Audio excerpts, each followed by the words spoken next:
I'm quite happy to say that. I mean, I guess I'm the youngest. It seems, I think the perception that in some way that younger CFOs are more talented, I think is very condescending to everybody in the room. I think. But one you were happy to go along with.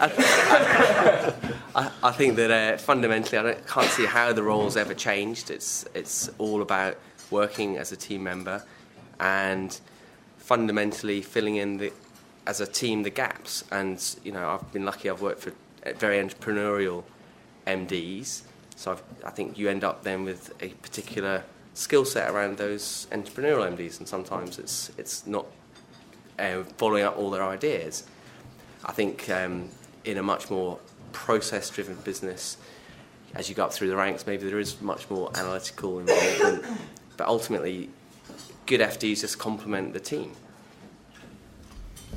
So I'll just make two comments. One is that I think we, I guess I'm in the older camp here, exhibit a few more battle scars, and we've made our mistakes behind us, and you've got yours ahead of you.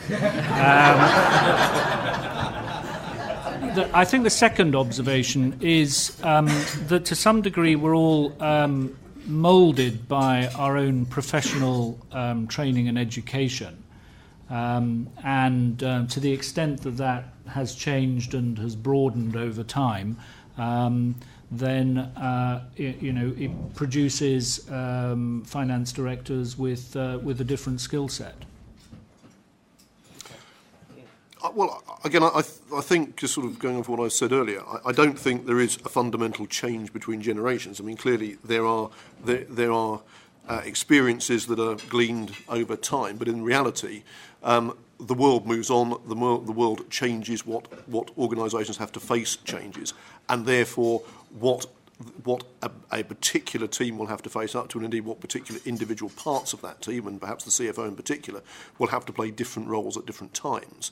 But it is all circumstance specific. I genuinely don't believe that we have seen and will see fundamental changes that will change the relationships for all time.